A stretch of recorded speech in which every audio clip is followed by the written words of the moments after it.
The cold, polished marble of the lobby floor seemed to stretch into an infinite, mocking gleam under the recessed lighting.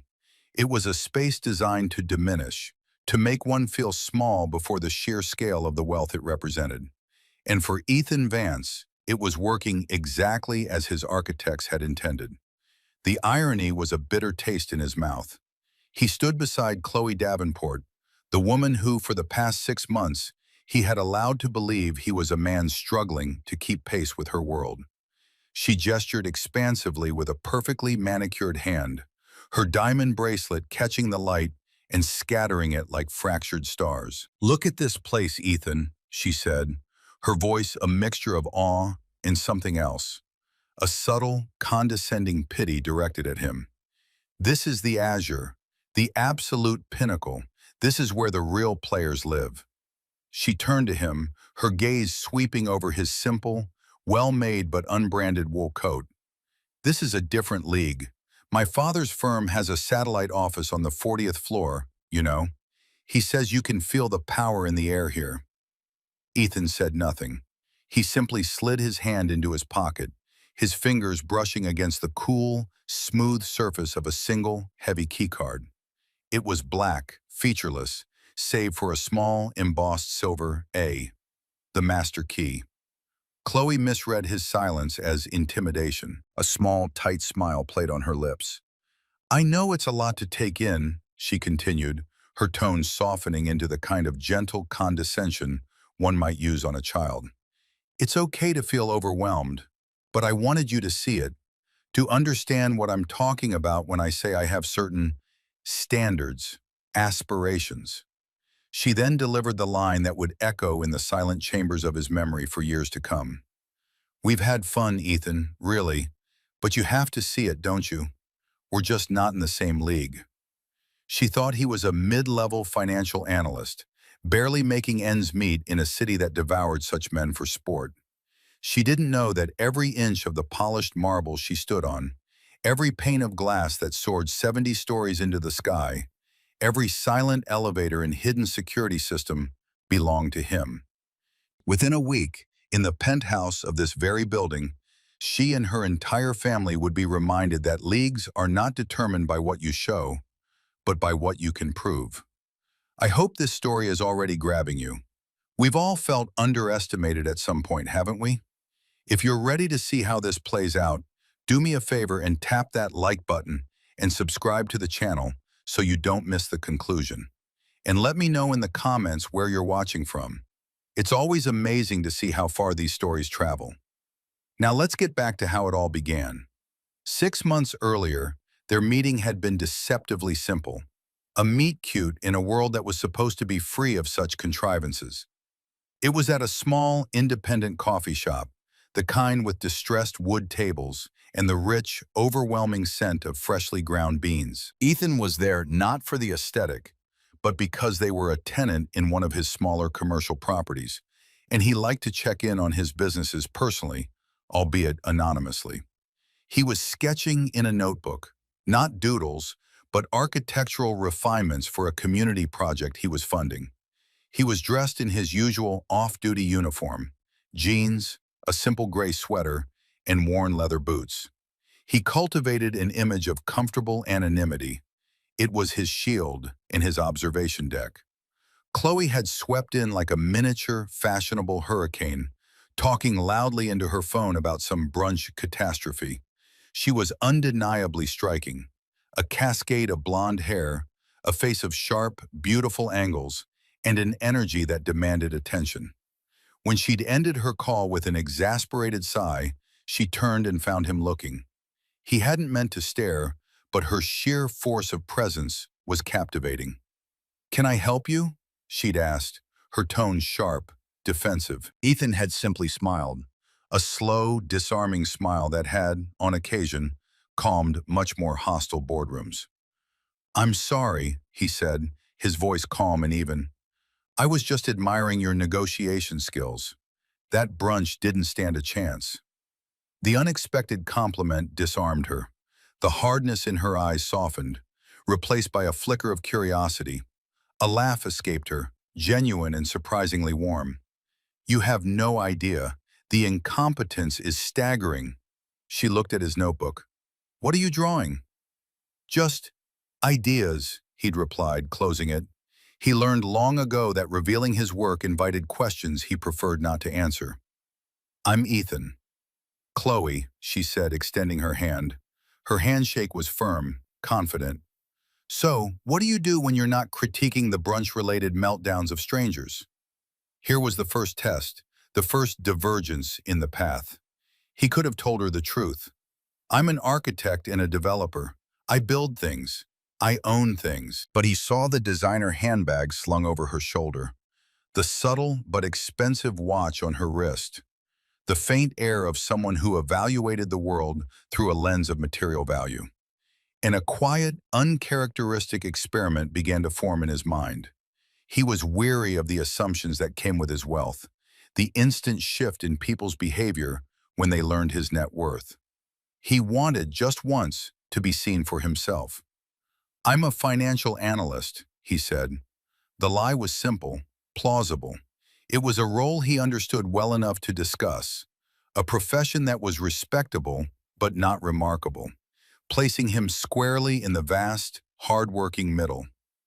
I work for a small firm downtown. Lots of spreadsheets, not nearly as exciting as brunch negotiations. Her interest didn't wane, but it did subtly recalibrate. He could almost see the mental calculation. Financial analyst, not a CEO, not a partner, but stable, potential. Well, she'd said, a new calculated warmth in her voice, spreadsheets can be sexy. Their first few dates were a whirlwind. Chloe was charming, witty, and dazzling. She loved grand gestures and public displays, steering them toward the city's most exclusive restaurants and rooftop bars. Ethan paid, of course, using a personal credit card with a modest limit, sometimes having to discreetly use a second card when she ordered the most expensive bottle of wine on the list. He saw it as a research expense. He was studying her and the culture she embodied. He found himself genuinely drawn to her confidence, her unapologetic ambition. He hoped, beneath the glossy, status-obsessed exterior, there was a core of something real and substantial. The first crack in the facade appeared about a month in. He had picked her up for a gallery opening. He drove a reliable but unremarkable sedan, a 5-year-old model he kept for its sheer inconspicuousness. As he pulled up to her luxury apartment building, a place he knew well, as he'd been outbid for it 3 years prior, the doorman gave his car a look of profound disdain. Chloe slid into the passenger seat, her perfume filling the clean but simple interior. "This is your car?" she asked, her nose wrinkling slightly as she ran a hand over the fabric seat. "It gets me from A to B," Ethan said, his tone light, betraying none of the internal disappointment he felt. "It's just, I'm used to leather," she said with a little laugh, as if sharing a cute, quirky flaw. "And a driver, honestly. Daddy spoils me." She patted his arm. "Don't worry, it's kind of quaint." Quaint. The word hung in the air between them. It was the first of many such words. His apartment, a clean, spacious, but modestly furnished one-bedroom he kept for exactly these purposes, was cozy. His preference for quiet neighborhood restaurants over celebrity chef hotspots was endearing. His lack of interest in brand names and luxury labels was sweetly old-fashioned. Each word was a small, polite paper cut. He was an amusing diversion, a palate cleanser between the richer, more complex courses she expected from life. He knew he should have ended it then. The experiment was yielding clear results. But a part of him, the part that had been lonely for longer than he cared to admit, held out hope. He wanted to believe that her fascination with status was a product of her upbringing, a shell that could be cracked open to reveal the warm, funny woman he'd first met in the coffee shop. He wanted to believe that she could, eventually, see him instead of his perceived financial bracket. It was a foolish hope, and he knew it, but he let it live, just a little longer. The price of that hope, he would soon discover, was his dignity. And the stage for that lesson would be her parents' house.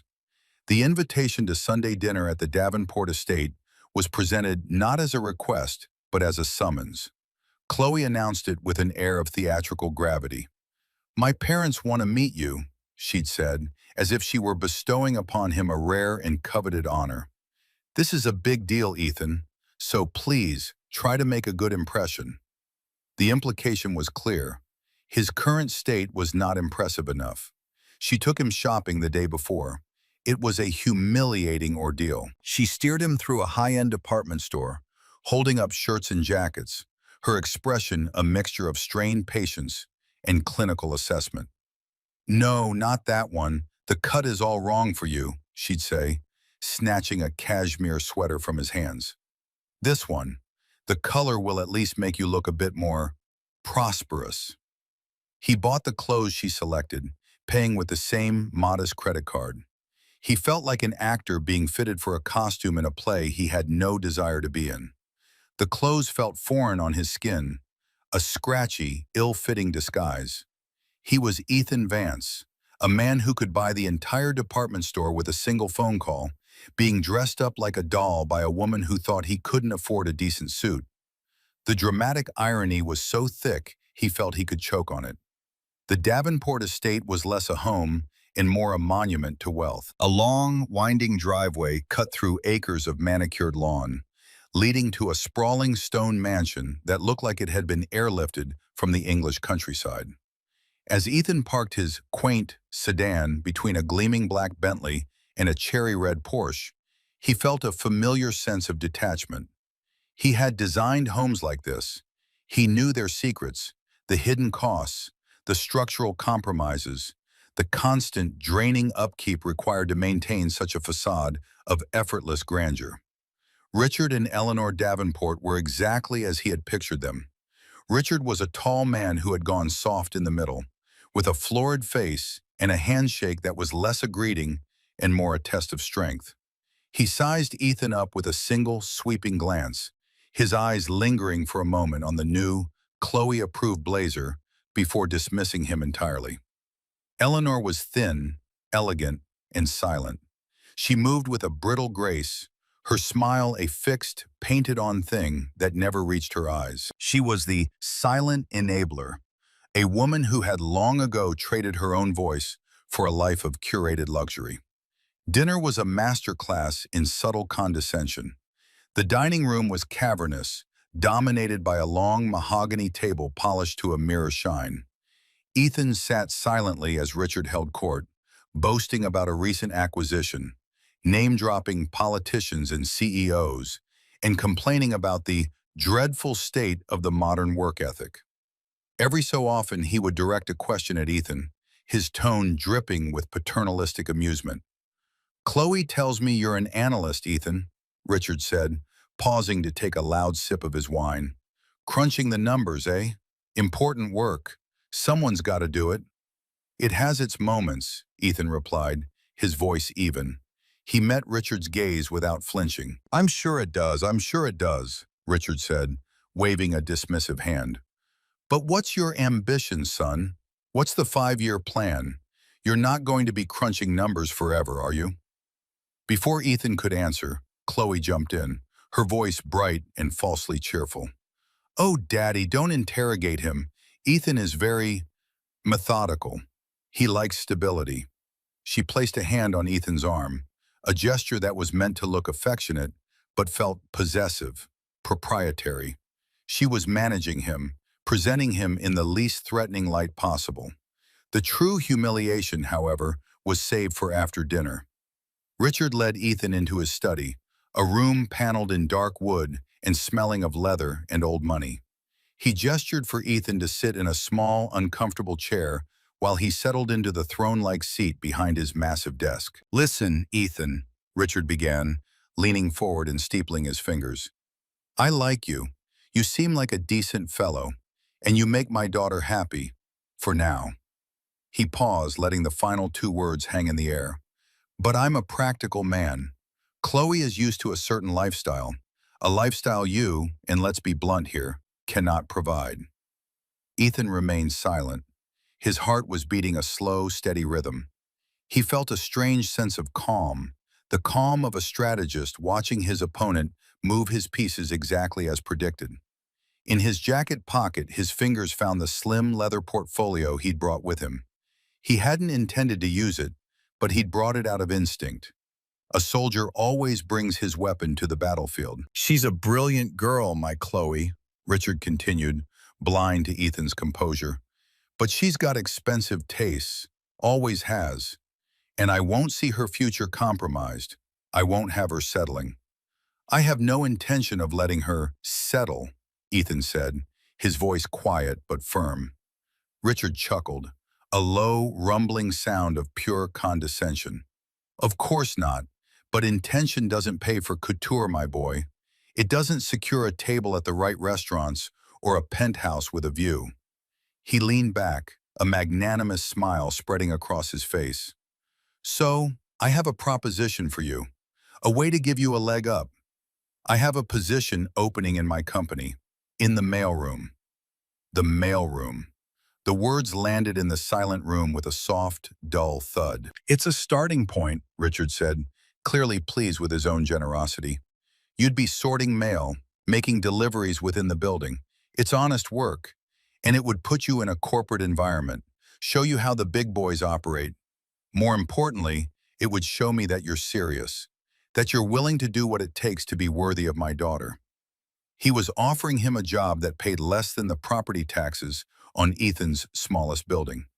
He was offering him a chance to be worthy of a woman who was living in a world Ethan himself had built and sold. Ethan looked at Richard Davenport, a man so insulated by his own perceived importance that he couldn't recognize the predator he was attempting to patronize. He saw the self-satisfied gleam in the older man's eyes, the utter confidence in his own judgment. And in that moment, Ethan's experiment in anonymity came to a screeching halt.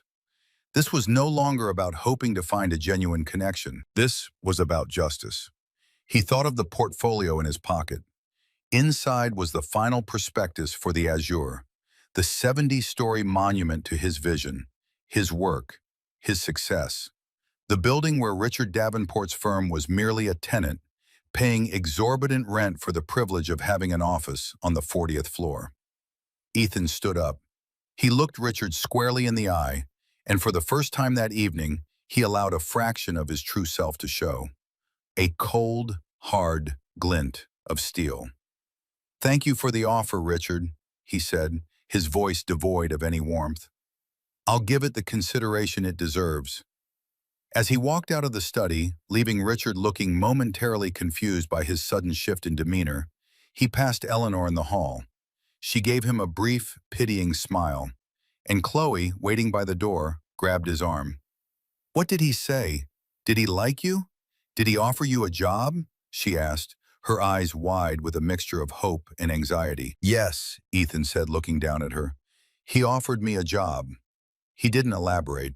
He let her imagine a junior executive role, a path to the life she so desperately craved. He let her believe her father had seen his potential. He would allow her this small, false victory. The fall, he knew, would be that much greater when it finally came. The foundation for the great reversal was now set, laid on a bedrock of arrogance and disrespect. The quiet storm was gathering. The week after the disastrous dinner was a study in contrasts. Outwardly, Ethan maintained the same calm, unassuming demeanor. He went to his modest office, a small, rented space he used as a front, and answered Chloe's calls, listening to her excited chatter about the opportunity her father had given him. She was convinced that Richard was grooming him, that the mailroom was just a formality, a test of character before he was elevated to a position more befitting her boyfriend. "You see," she'd said over the phone, her voice bright with triumph, "Daddy sees your potential. You just needed someone to open the door for you. You have to start at the bottom and work your way up.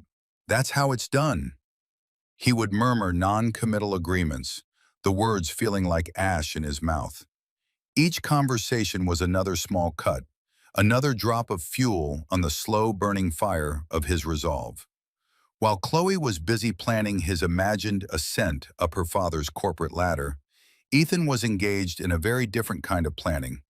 His real work took place at night, in the sprawling, minimalist apartment he actually called home. It was a penthouse in a different building, one of his earlier projects, with floor-to-ceiling windows that offered a panoramic view of the city he had helped to shape. Here, surrounded by blueprints, financial projections, and legal documents, the meek financial analyst vanished, replaced by the real Ethan Vance, a meticulous, driven, and quietly ruthless strategist.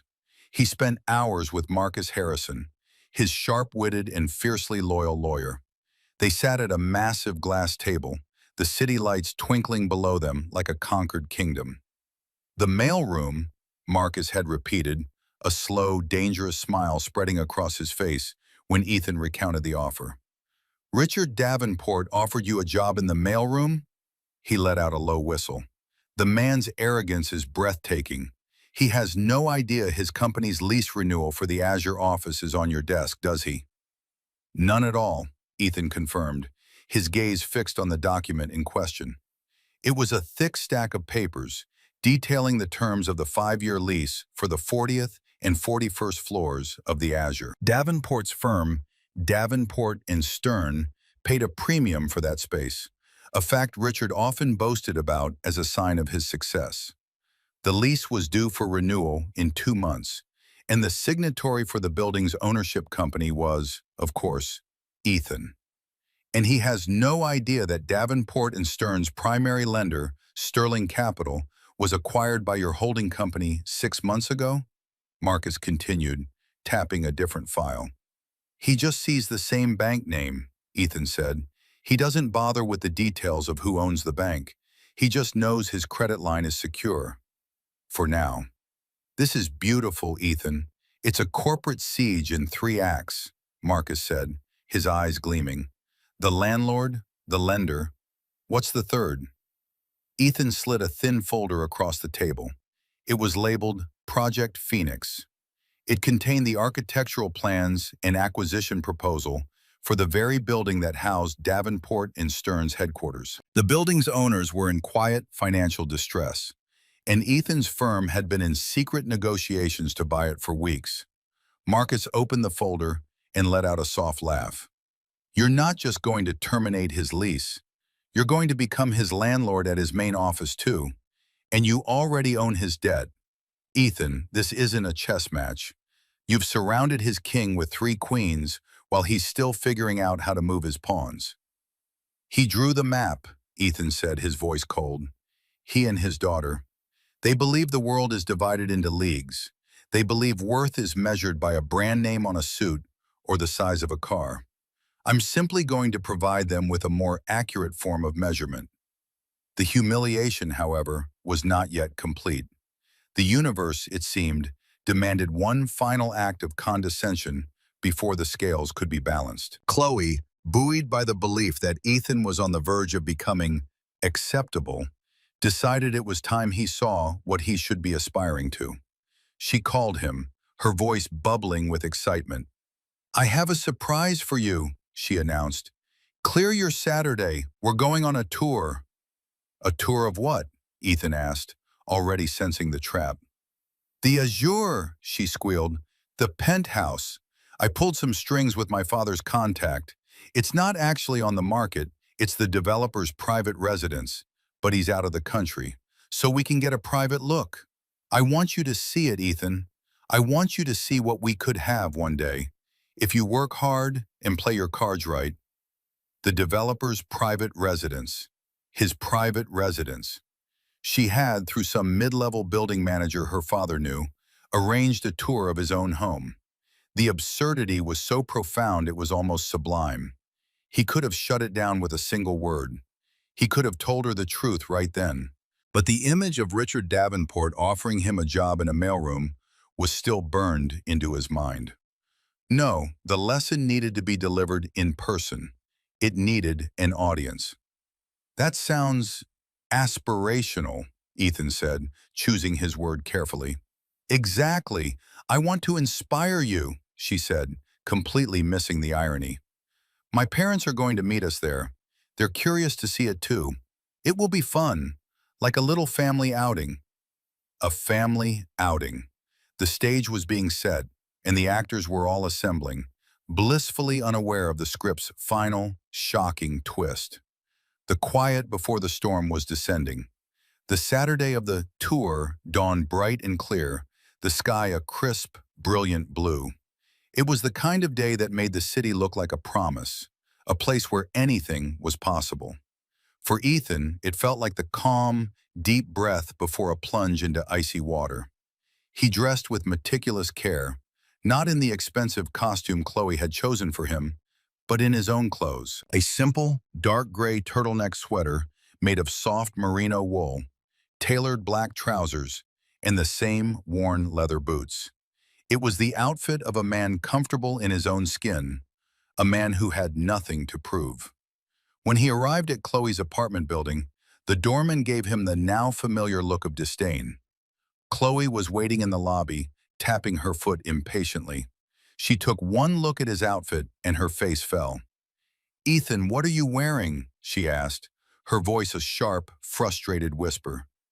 "I told you this was important. You look like you're going for a walk in the park." "These are my clothes, Chloe," he said calmly. "I bought you that beautiful blazer. You were supposed to look professional, impressive." She let out an exasperated sigh and started fussing with his collar, as if that could somehow transform him. "Fine, it's too late now. Just try to stay in the background. Let my father do the talking." The drive to the Azure was a masterclass in psychological warfare, with Chloe as the oblivious aggressor. She chattered endlessly about the building, quoting statistics she'd clearly memorized from a brochure. "It has a private cinema, a Michelin-starred restaurant for residents only, and the infinity pool on the 60th floor has salt water imported from the Maldives. Can you even imagine?" Ethan said nothing, his hands steady on the wheel of his quaint sedan. He imagined it perfectly.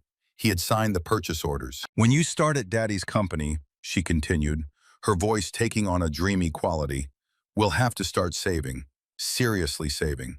Maybe in 10 or 15 years we could afford a one-bedroom in a building like this. Not this one, obviously, but something similar." 15 years. He could feel the leather portfolio on the seat beside him, a silent, heavy rebuttal to her every word. He was done feeling frustrated. The anger had cooled and hardened into something else, a profound, crystalline clarity. He was not just seeking justice for himself anymore. He was a force of correction, a response to an imbalance in the universe. He was about to hold up a mirror to the Davenports, and they would not like the reflection. They were the first to arrive. He parked his car in the underground garage, deliberately choosing a spot far from the gleaming phalanx of luxury vehicles. As they walked toward the private elevators, Chloe clutched his arm, her excitement palpable. "My heart is racing. Can you believe we're actually doing this?" "It's just a building, Chloe," he said, his voice low. "Don't be silly," she snapped, her nerves making her sharp. "It's not just a building. It's a statement.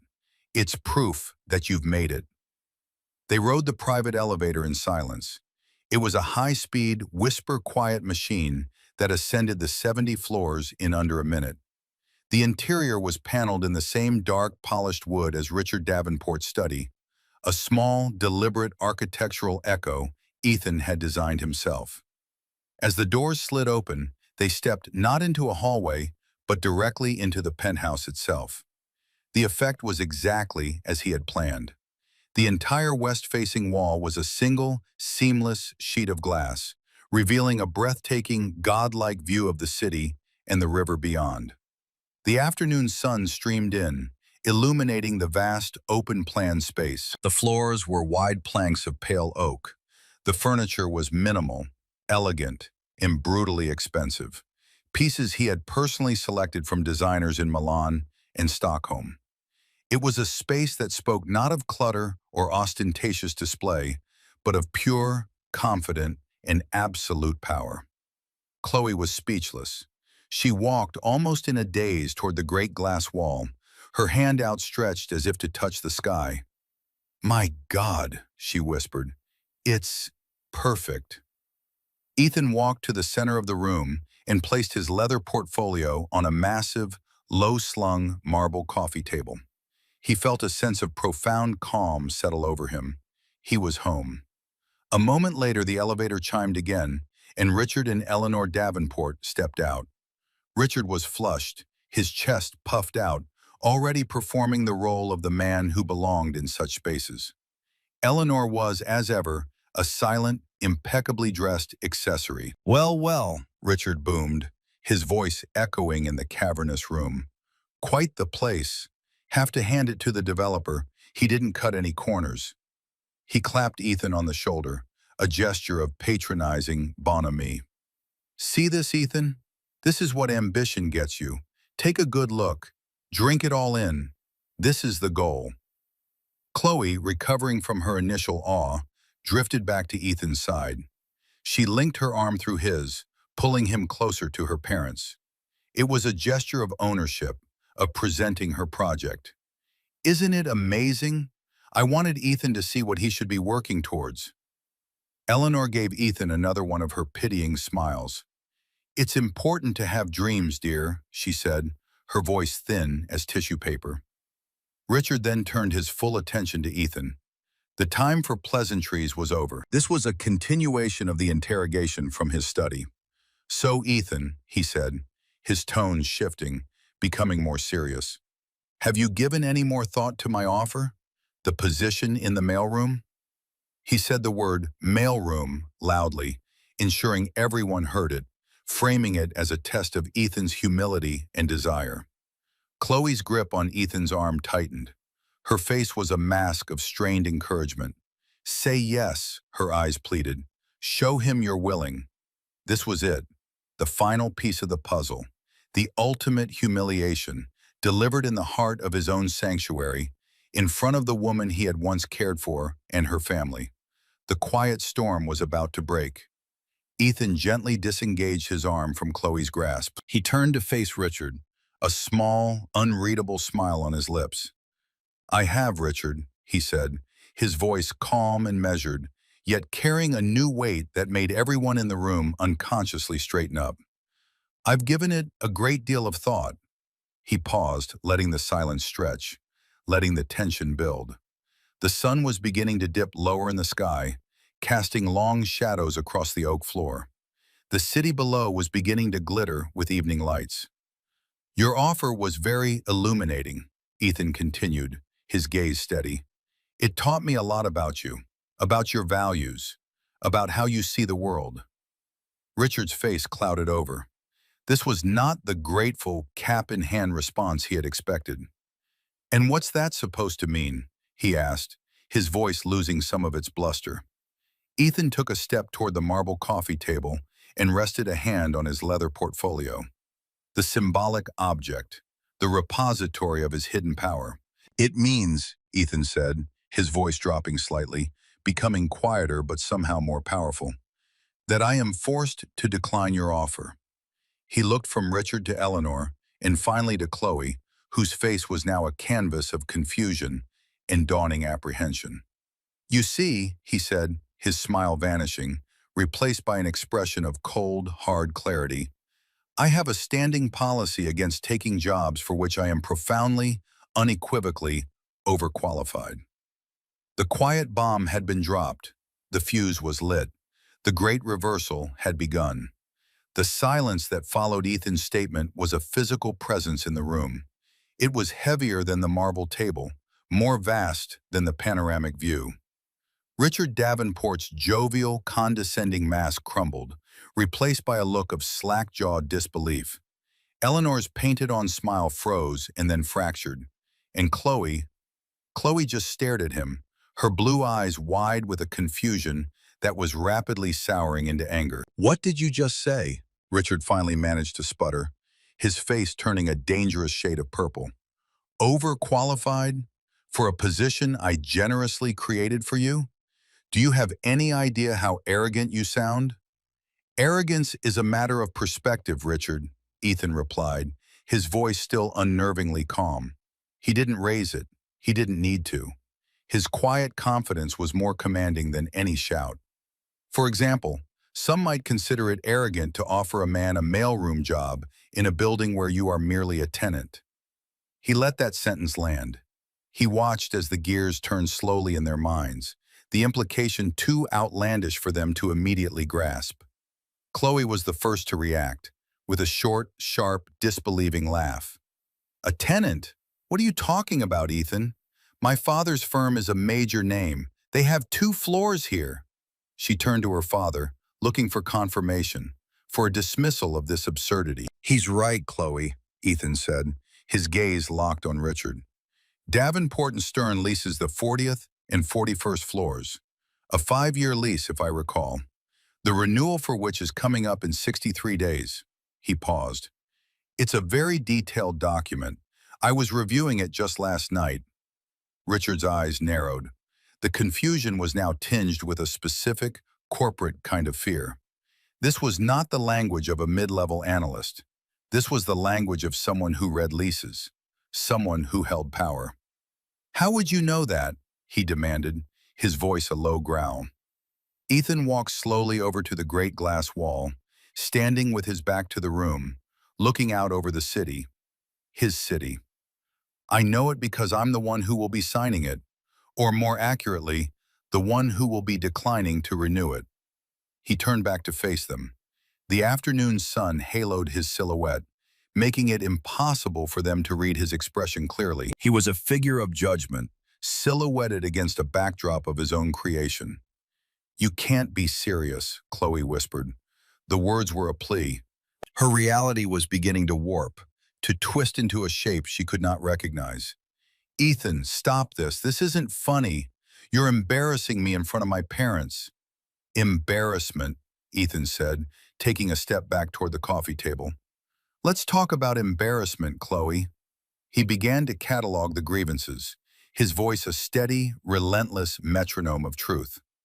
Is it embarrassing to be told your car is quaint? To have your apartment called cozy with a pitying smile? Is it embarrassing to be dressed by your girlfriend like a child before meeting her parents so you can look prosperous enough for them? He looked at Richard. Is it embarrassing to be lectured on ambition by a man who then offers you a job sorting his mail as a test of your worthiness? He looked at Eleanor. Or is it most embarrassing to stand by silently with a polite, vacant smile while the people you claim to love systematically dismantle a man's dignity? Each question was a stone dropped into the silent pool of their arrogance. The ripples were spreading, touching each of them. Eleanor flinched as if struck. Richard's face was a thundercloud of rage and confusion. Chloe's face had gone pale, her lipstick a garish slash of red against her white skin. I don't understand, she said, her voice trembling. Who are you? It was the question he had been waiting for, the question the entire charade had been built to provoke. Ethan reached down and picked up the black leather portfolio from the coffee table. He held it not as a weapon, but as a simple fact. He unzipped it slowly, the sound unnaturally loud in the silent room. He reached inside and pulled out a single, thick sheet of paper. It was a deed. He then pulled out the black, featureless key card he'd had in his pocket in the lobby, the master key. He placed them both on the marble table, the deed with its official seals and bold, damning print, and the key card. My name is Ethan Vance, he said, his voice clear and final. I am an architect and a developer. I am the principal owner of Vance Sterling Holdings, the company that financed, designed, and built the Azure. He paused, letting the weight of the revelation settle. This penthouse we're standing in? It's my home. The developer who is out of the country? He gave a small, humorless smile. I'm afraid he came back early. The world tilted on its axis. Chloe stared at the deed on the table, then back at Ethan's face, as if trying to reconcile two completely different images. The humble analyst and the master of this universe. The man she thought she was elevating, and the man who stood on a peak so high he couldn't even see her world. Her mouth opened and closed silently, like a fish gasping for air. Richard took a clumsy step forward and peered at the document. He saw the name Vance Sterling Holdings. He saw the signatory line. He saw Ethan's name. His corporate brain, trained to recognize threats and opportunities, finally processed the information. The blood drained from his face. Vance Sterling Holdings. The name clicked into place with an audible mental clang. The quiet acquisition of his primary lender, Sterling Capital. The rumors of a new, aggressive player in the city's real estate market. The mysterious developer behind the Azure, a man so private no photos of him were publicly available. It was all him. It was Ethan, the man he'd offered a job in the mailroom. "Oh my God," Richard whispered, stumbling back. He wasn't speaking to anyone in particular. He was speaking to the abyss that had just opened up beneath his feet. He was the landlord. He was the lender. Ethan wasn't finished. He looked at Chloe, whose eyes were now filling with tears of shock and dawning, desperate horror. "You said we weren't in the same league, Chloe," he said, his voice softer now, but no less devastating. "You were right. I'm sorry it took me this long to agree with you." The quiet bomb had detonated. The fallout was just beginning to rain down. The immediate aftermath of the revelation was a symphony of stunned silence and frantic, disjointed thought. The air in the penthouse grew thick and heavy, each character trapped in their own private whirlwind of shock. For Ethan, it was a moment of strange, hollow victory. He had wanted this, planned for it, but the reality of their shattered faces brought him no joy, only a grim sense of necessity. He was a surgeon who had just completed a radical, painful, but necessary amputation. Chloe was the first to break the spell. The tears that had welled in her eyes finally spilled over, tracing clean paths through her expensive foundation. It wasn't a cry of sadness or remorse, but of pure, unadulterated panic. The world as she knew it, a carefully constructed hierarchy of status and wealth, had been inverted. The man she had deemed unworthy was, in fact, the king of the very castle she aspired to enter. "Ethan, I don't," she stammered, taking a step toward him, her hand outstretched in a gesture of pleading. "I didn't know. How could I have known? You lied to me." The accusation, so baldly absurd in its context, hung in the air. Ethan met her gaze, his expression unyielding. "I didn't lie, Chloe. I simply omitted. I presented myself as a man, not a balance sheet. I wanted to see if that would be enough. The results of that experiment are conclusive."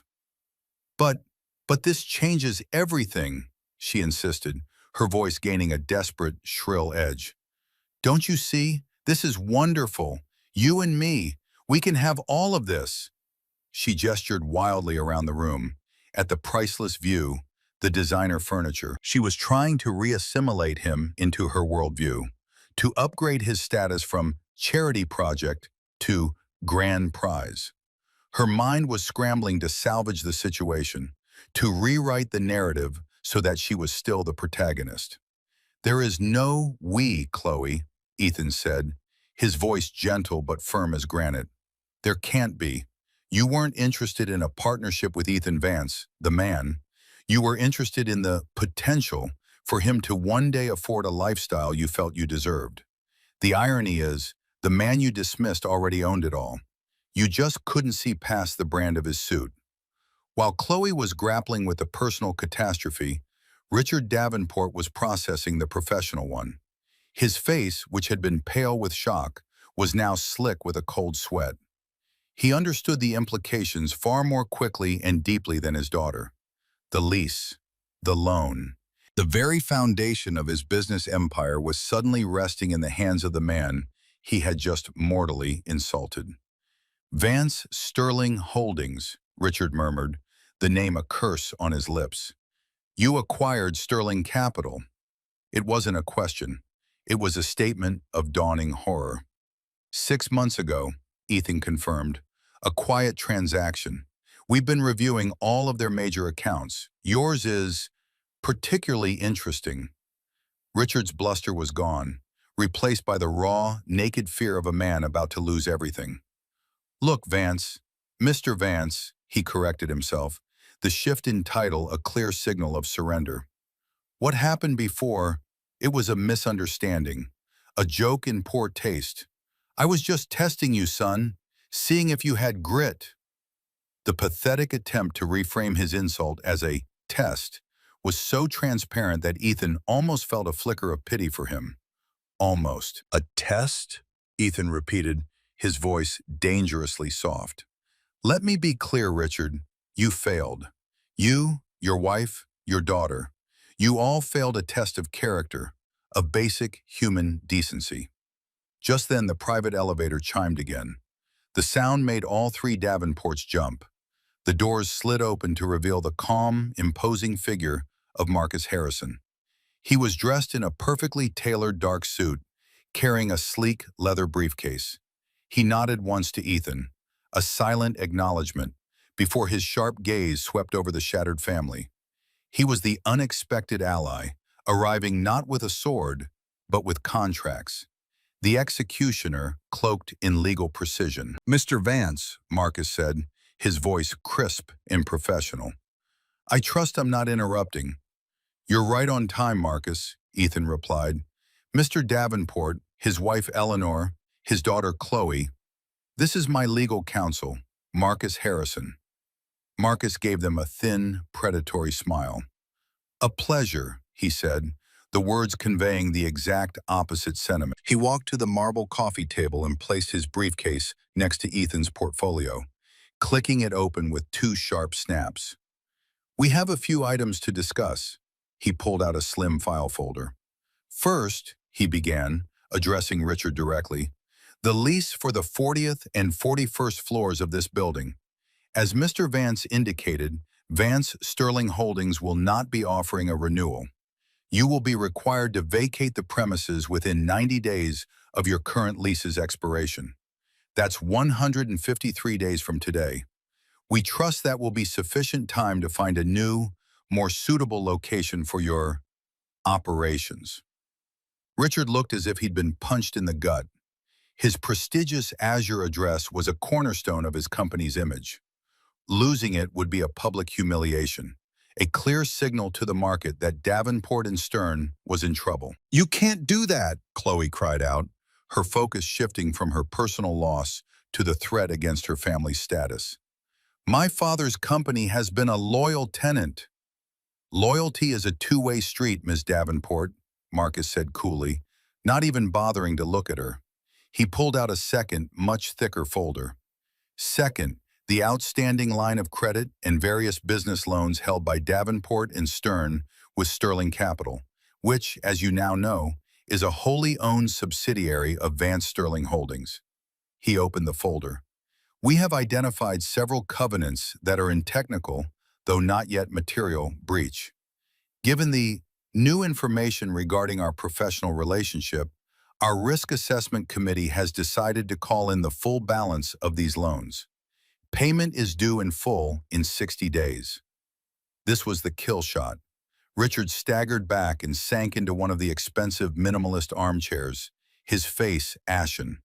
He knew his company's cash flow. He couldn't possibly liquidate enough assets to cover the full debt in 60 days without triggering a complete collapse. He was ruined. Please, he whispered, his voice hoarse. He was no longer speaking to Ethan as a prospective son-in-law or a mailroom clerk. He was pleading with his executioner. Please, Mr. Vance, Ethan, there must be another way. We can work something out. Ethan looked at the broken man, then at his weeping daughter, then at his silent, shell-shocked wife. He felt the weight of their collective future in his hands. He had wanted justice, and he had achieved it. The reversal of fortune was total and absolute. Those who had humiliated him were now pleading for mercy. The power dynamic had not just shifted, it had been annihilated and rebuilt from scratch. There was another way, Richard, Ethan said, his voice resonating with the quiet finality of a closing door. It was called respect. It was called kindness. It was a path you chose not to take. He turned to Chloe, his gaze softening for a fraction of a second, a final flicker of the man who had once hoped for more. I truly am sorry it had to be this way, Chloe. Then he turned to Marcus. I believe we are finished here. With a final nod, Ethan and Marcus turned and walked toward the private elevator, leaving the Davenport family alone in the vast, sun-drenched penthouse that was no longer a symbol of their aspiration, but a monument to their downfall.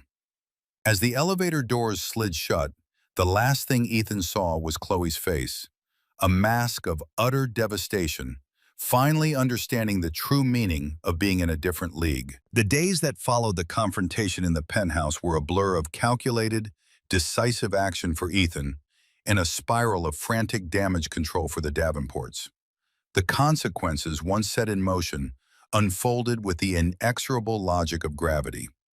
Ethan, guided by Marcus Harrison, proceeded not with vindictive glee, but with the cool, detached precision of a demolition expert dismantling a condemned structure.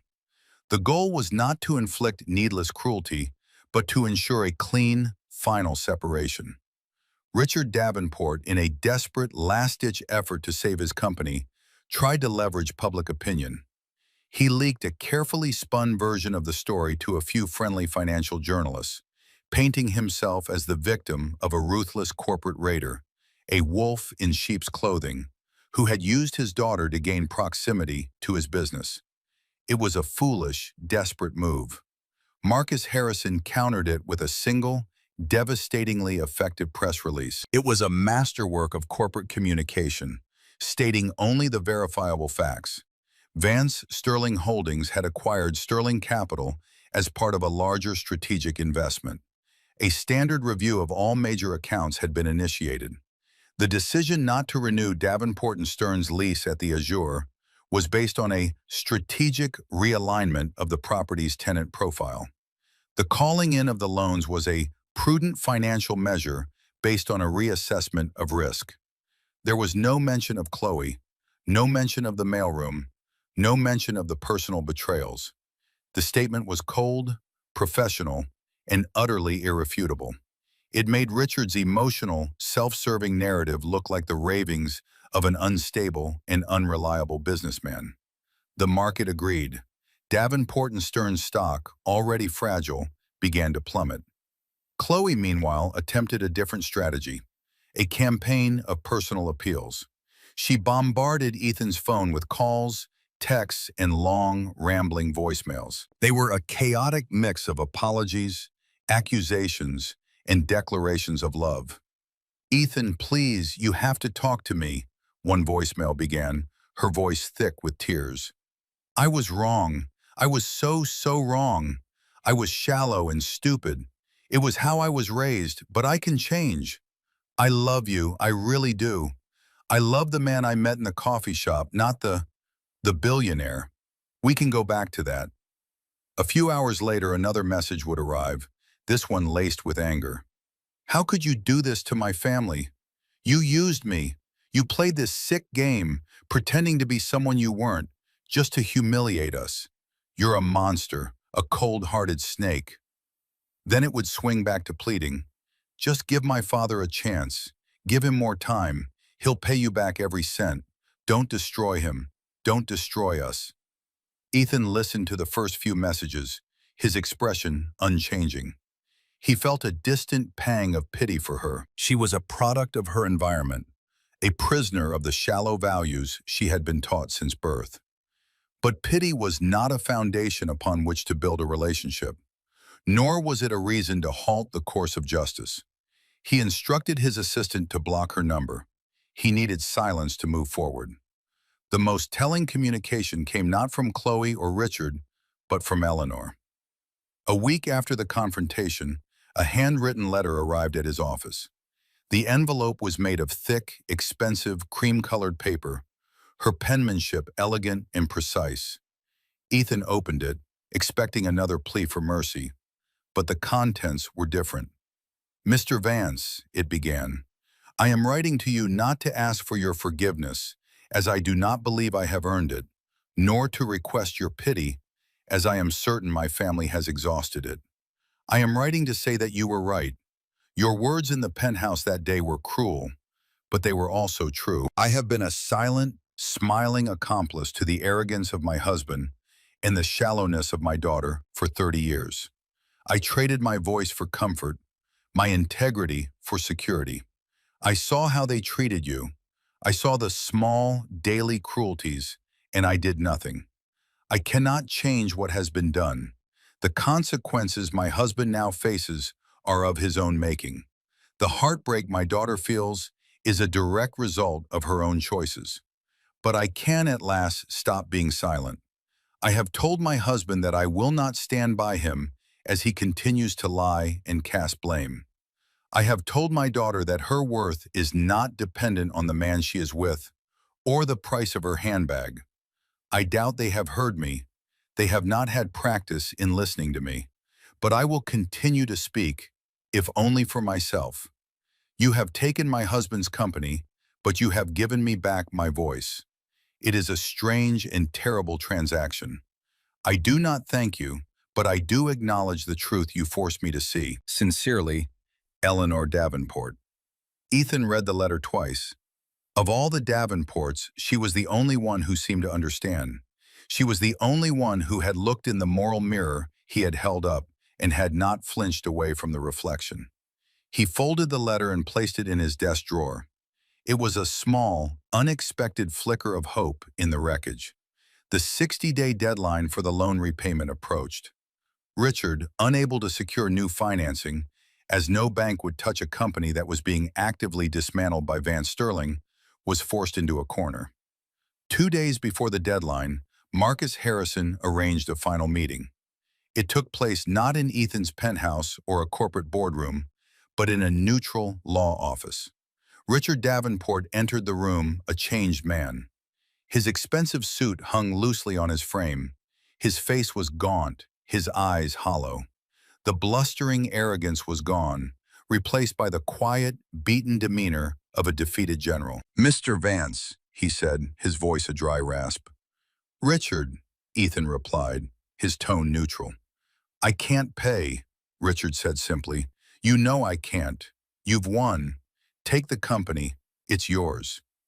Ethan looked at the man across the table. He saw the ruin, the despair, and he made a choice. He had not set out to destroy Richard Davenport, only to correct him. The destruction was a byproduct of Richard's own hubris, but Ethan would not be the man who salted the earth of his defeated enemy. "I don't want your company, Richard," Ethan said, and Richard looked up, a flicker of disbelief in his eyes. "It's poorly managed, over-leveraged, and its primary assets are a brand name that is now synonymous with failure. It's worthless to me." He slid a new proposal, drafted by Marcus, across the table. "Here is my offer. You will resign as CEO of Davenport and Stern, effective immediately. You will turn over your entire controlling interest in the company to a trust. That trust will be managed by an independent board I appoint. Their goal will not be profit, but to stabilize the company and save as many jobs as possible. They will sell off assets to pay the debt to Sterling Capital over a period of 3 years, not 60 days. Richard stared at the document. It was a lifeline, but a brutal one.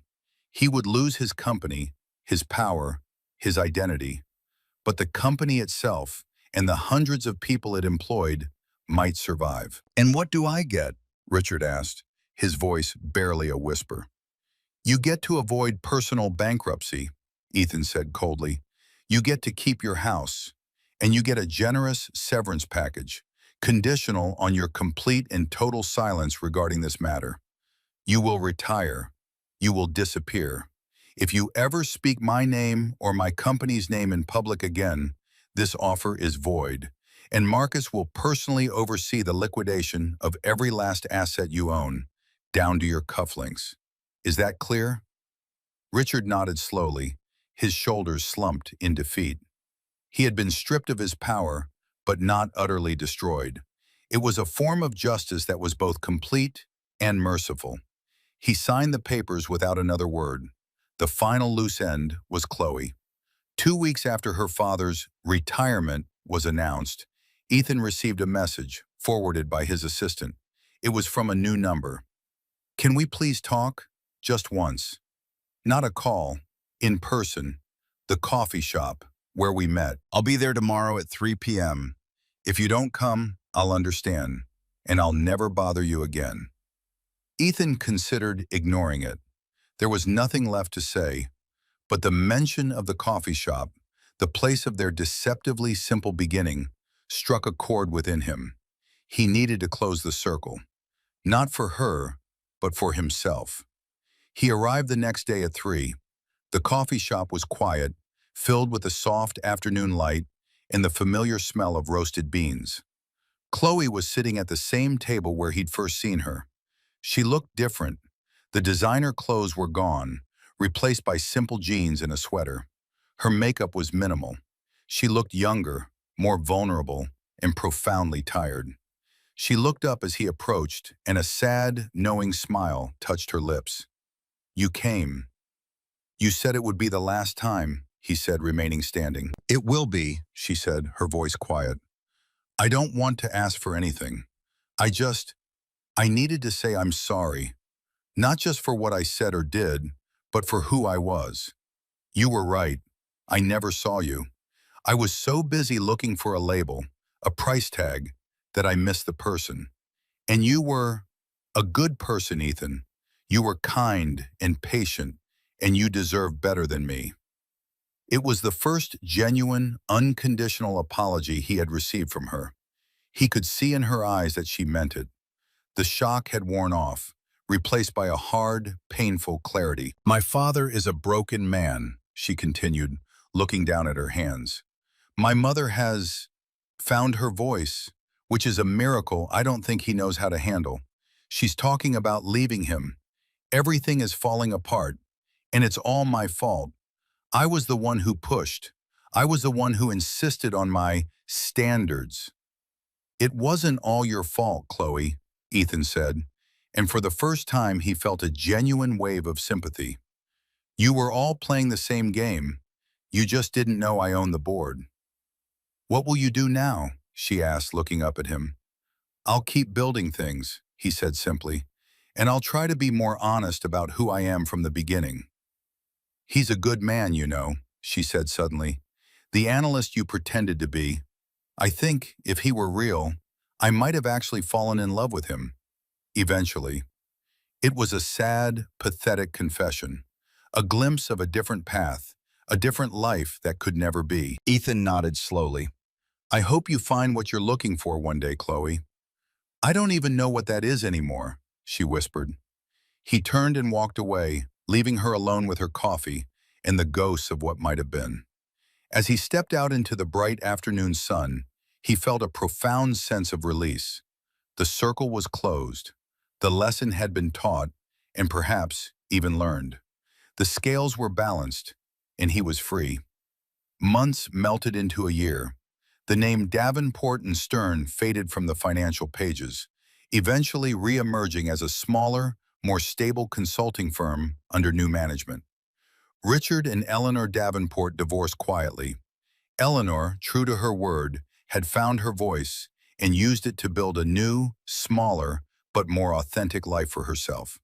She volunteered at a local library, took art classes, and was by all accounts content. Richard lived in quiet, wealthy obscurity, a ghost in his own mansion, his power and influence a distant memory. Chloe disappeared from the city's social scene. Ethan heard through the grapevine that she had moved to the West Coast, taken a low-level job in a nonprofit organization, and was going by her mother's maiden name. She was, it seemed, starting over, far from the world of status and expectation that had so thoroughly broken her. Ethan hoped she would find some measure of peace. His anger toward her had long since faded, replaced by a detached, philosophical melancholy. She was a casualty of a culture he despised, a culture built on the flimsy foundations of appearance and wealth. Ethan, for his part, thrived. But the experience had changed him. He was still a private man, but he no longer hid his identity. He gave a rare interview to an architectural magazine, speaking passionately about his philosophy of building spaces that fostered community and connection. not just isolation and prestige. He put his name and considerable resources behind several major philanthropic projects: a new public library in a low-income neighborhood, a state-of-the-art pediatric wing for the city hospital, a scholarship fund for aspiring architects from underprivileged backgrounds. He still lived in the penthouse of the Azure, but the space felt different now. It was no longer just a monument to his success, but a home. He hosted small gatherings, not with the city's power brokers, but with artists, writers, and community leaders, people who were building things of a different, more lasting nature. One evening, he was standing by the great glass wall, looking out at the glittering expanse of the city, when Marcus Harrison came to stand beside him. They were celebrating the final payment from the Davenport and Stern Trust, a quiet end to a tumultuous chapter. "You know," Marcus said, swirling the amber liquid in his glass, "most men in your position would have crushed him, utterly, taken his house, his name, everything. Why did you let him off so easily?" Ethan watched the tiny lights of cars moving along the distant freeways. "Because destroying him would have made me like him," he said, his voice thoughtful. "It would have meant that the whole point was to prove I was stronger, richer, more powerful. And that was never the point." "What was the point then?" Marcus asked. "The point," Ethan said, turning away from the window, "was to prove that character is the one asset you can't buy, sell, or leverage. It's the only thing that has true, intrinsic value. They thought my worth was determined by my bank account. The lesson they needed to learn was that their worth was determined by their actions. I just created the circumstances for that lesson to be taught." He had maintained his moral high ground. He hadn't stooped to their level. He hadn't become cruel or vindictive. He had simply held up a mirror, and they had broken themselves against their own reflection. The victory was not in their downfall, but in his own unwavering integrity. It was a vindication that was clean, absolute, and deeply satisfying. The story of Ethan and the Davenports became a quiet legend in certain circles, a cautionary tale whispered in boardrooms and at exclusive cocktail parties. It was a story about the danger of underestimation, about the vast difference between perceived status and actual power. But for Ethan, it was something more personal. It was a reminder that true strength isn't about the heights you can build, but about the foundations you build them on. And his foundation of integrity, patience, and a quiet belief in human decency had proven to be unbreakable. So, what do you think? Was the justice Ethan delivered too harsh, or was it perfectly proportional to the offense? It's a fascinating question about where the line is between justice and revenge. Let me know your thoughts in the comments below. We all face moments where we feel disrespected or undervalued, and stories like this give us a sense of vicarious triumph, a feeling that sometimes the universe does balance the scales. Thank you for joining me on this journey. If you found this story as compelling as I did, please don't forget to hit that like button and subscribe to the channel for more tales of satisfying reversals and hard-earned redemption. Your support means the world and allows us to keep creating content that resonates. Until next time, remember to value people for who they are, not for what they appear to be. You never know who you're talking to.